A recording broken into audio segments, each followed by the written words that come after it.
दोस्तों, कोलकाता का नाम तो आपने सुना ही होगा। भारत के राज्य पश्चिम बंगाल में मौजूद वो शहर जिसका नाम आते ही किसी को रसगुल्ला याद आता है, तो कोई इसकी पहचान यहाँ की रीजनल भाषा बंगाली से करता है। अमी तुमा के भालू भाषी, वो मशहूर कथन जो केवल भारत में ही नहीं बल्कि आज पूरे विश्व में प्रसिद्ध है।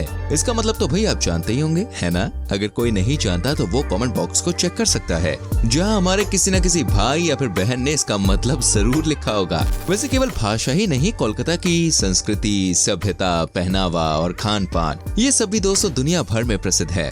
भारत के पूर्वी छोर में स्थित आधुनिक शहर कोलकाता अपने पर्यटन के लिए भी जाना जाता है, जिसका स्वरूप और इसकी बनावट अंग्रेजों और फ्रांसीसी उपनिवेशवाद और उसके इतिहास का जीता जागता सबूत है। कोलकाता वो शहर है जो भारत के इतिहास की कई गाथाएं अपने आप में समेटे हुए है। हुगली नदी के तट पर बसा कोलकाता वो शहर है जो हिस्टोरिकल होने के साथ ही साथ एक मॉडर्न सिटी भी है, और इसी के चलते ये एक अद्भुत टूरिस्ट प्लेस के रूप में पसंद किया जाता है, जहां हर उम्र के पर्यटकों के लिए कुछ न कुछ देखने योग्य जरूर मौजूद है। तो चलिए आज की इस वीडियो में आपको सिटी ऑफ जॉय कोलकाता के दर्शन कराते हैं, जिसे देखने के बाद आपको पता चलेगा कि आखिर इसे मजे या फिर आनंद का शहर क्यों कहा जाता है। दोस्तों, कोलकाता में देखने और घूमने लायक वैसे तो बहुत सी जगह है, लेकिन इस शहर में आकर कोई विक्टोरिया मेमोरियल के दर्शन ना करे ऐसा हो ही नहीं सकता। व्हाइट मार्बल से बना ये वो महल है जिसे लॉर्ड कर्जन ने बनवाया था। इसका निर्माण कार्य साल 1906 से शुरू होकर साल 1921 तक चला। ये इतना भव्य और विशालकाय है जिसे देखते ही समझ आ जाएगा कि आज से 200 साल पहले बंगाल राज्य में अंग्रेजी उपनिवेश किस ऊंचाई पर था। इतिहासकार बताते हैं कि लंदन के बाद अगर कोई दूसरा शहर जो अंग्रेजों के प्रिय था तो वो कोलकाता ही था।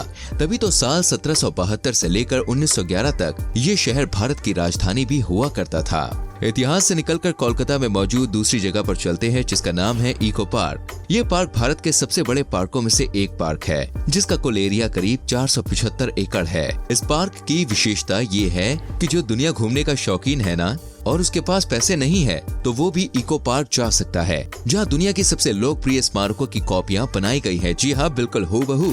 ताजमहल हो या रोम का कोलोसियम, आईफिल टावर से लेकर चीन की दीवार, सब कुछ आपको एक ही पार्क में देखने को मिल जाएगा। यहाँ मौजूद साइंस सिटी विज्ञान की वो नगरी है जो खास बच्चों के लिए बनाई गई है। इसका मुख्य उद्देश्य लोगों में साइंस के प्रति जागरूकता पैदा करना था, जिसमें ये कामयाब हुए, क्योंकि यहाँ हर साल देश विदेश से लाखों पर्यटक आते हैं। विज्ञान का एक छोटा सा शहर शिक्षा का एक ऐसा प्रारूप है जिसे बच्चे तो बच्चे, बड़े भी देखकर भैया इसके दीवाने हो जाते हैं। यहाँ मौजूद toy train, time machine, Jurassic park, 3D space theatre, ऐसे अनेक आकर्षण हैं जिन्हें जीवन में एक बार तो जरूर देखना बनता है। बच्चों का मन बहलाने और उन्हें खुश करने के लिए इस शहर में एलिपोर जू भी मौजूद है। शहर के बीचों बीच बना ये जू भारत का सबसे पुराना चिड़ियाघर है। यहाँ अनेकों प्रकार के पक्षियों के साथ विभिन्न तरह के जानवर मौजूद हैं। इनमें मुख्य आकर्षण का केंद्र है यहाँ मौजूद सफेद बाघ, जिसे देखने लोग यहाँ खास कर आते हैं। एलिपोर जू को हर साल करीब 1 लाख से ज्यादा टूरिस्ट देखने आते हैं। दोस्तों, कोलकाता की आबादी करीब 1.5 करोड़ की है, जिसमें 75% से ज्यादा वो आबादी है जो हिंदू धर्म को मानती है। इसलिए यहाँ पर घूमने लायक कुछ ऐसे भी विश्व प्रसिद्ध स्थान हैं जो हिंदू धर्म से संबंधित हैं, जैसे दक्षिणेश्वर काली मंदिर। ये कोलकाता का सबसे अहम धार्मिक स्थल है जो काली देवी या फिर काली माँ को समर्पित है। दोस्तों, इस मंदिर का ढांचा इतना खूबसूरत है जिसे देखते ही किसी का भी मन इसकी ओर आकर्षित हो जाएगा, जिसका मुख्य कारण है इसकी बनावट जो अन्य मंदिरों से बिल्कुल अलग है। इसी तरह यहाँ मौजूद बेलूर मठ भी वो टूरिस्ट प्लेस है जहाँ हर साल लाखों की तादाद में लोग आते हैं। इसकी स्थापना स्वामी विवेकानंद द्वारा की गई थी, जो रामकृष्ण मंदिर का मेन सेंटर भी है। यही वो जगह है जहां से विश्व शांति का संदेश दिया जाता है, और ये जगह सभी धर्मों के लिए खुली हुई है। कोई भी यहाँ पर बिना किसी रोक टोक के आ सकता है और यहाँ मौजूद किताबों को पढ़ सकता है, और तो और यहाँ मौजूद उस म्यूजियम को भी देख सकता है जो स्वामी विवेकानंद जी की याद में बनवाया गया है।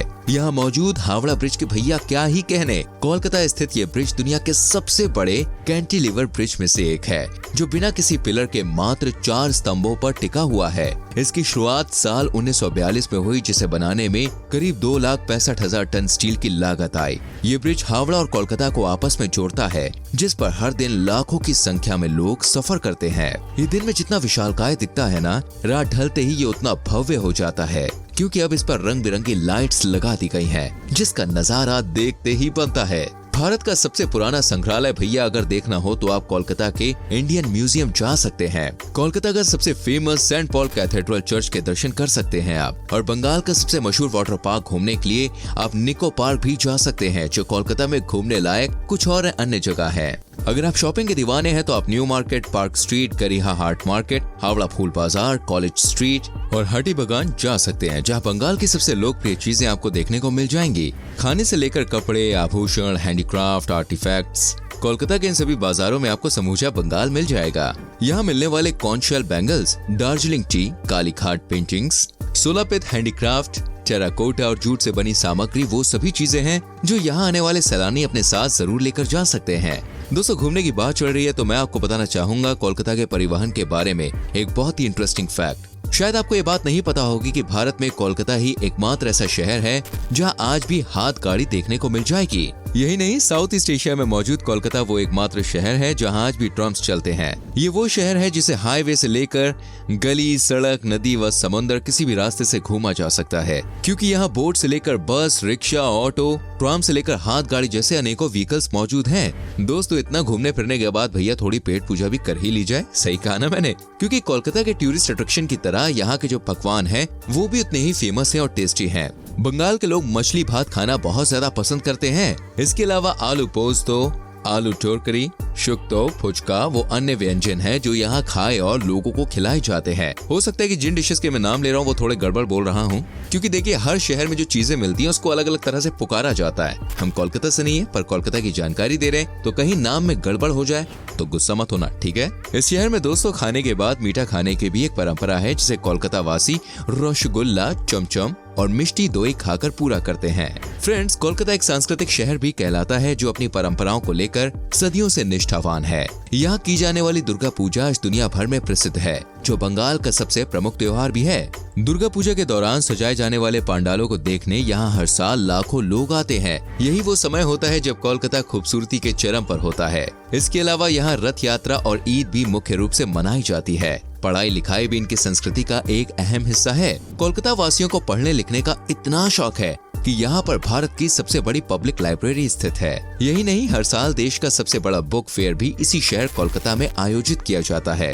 ये वो जगहें हैं जहाँ किताब प्रेमियों को हर वो किताब मिल जाएगी जो उन्हें चाहिए। कोलकाता दोस्तों वही धरती है जहाँ स्वामी विवेकानंद, सुभाष चंद्र बोस, रविंद्रनाथ टैगोर, खुदीराम बोस से लेकर सौरव गांगुली जैसे महान व्यक्तियों ने जन्म लिया है। पढ़ाई लिखाई के साथ ये शहर खेल कूद का भी उतना ही दीवाना है और दुनिया का दूसरा सबसे बड़ा फुटबॉल स्टेडियम सॉल्ट लेक और देश का दूसरा सबसे बड़ा क्रिकेट स्टेडियम ईडन गार्डन इस बात के गवाह हैं। भारत में अगर आज फुटबॉल खेला जाता है तो इसके पीछे की वजह कोलकाता शहर ही है, जहां इस खेल को पूरी जान लगाकर खेला जाता है, जिसे देखने लाखों की भीड़ इकट्ठा होती है। इसका नजारा आप तब देख सकते हैं जब सॉल्ट लेक स्टेडियम में कोलकाता के दो सबसे मशहूर क्लब मोहन बेगान और ईस्ट बंगाल आपस में भिड़ते हैं। ये स्टेडियम इस तरह खचाखच भर जाता है मानो आप भारत में नहीं बल्कि किसी यूरोपीय देश में बैठे हों। बात करें उद्योग धंधों की तो यहाँ पर steel plant, automobile manufacturing plant, leather textile, railway coach factory, chemical plants, machinery plants और अन्य कई मैन्युफैक्चरिंग प्लांट्स भी मौजूद हैं, जो केवल कोलकाता वासियों को ही नहीं बल्कि समूचे बंगाल को रोजगार प्रदान करते हैं और केवल कोलकाता शहर की जीडीपी को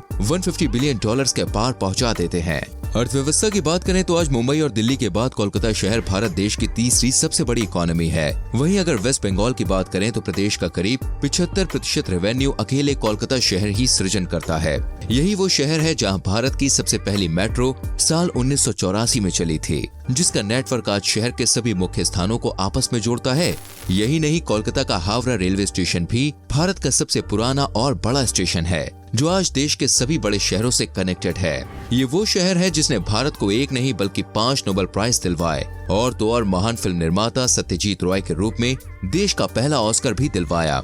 यहाँ मौजूद रॉयल गोल्फ क्लब इंग्लैंड के बाहर दुनिया का पहला गोल्फ क्लब है। इसका निर्माण साल 1829 में अंग्रेजों द्वारा ही करवाया गया था।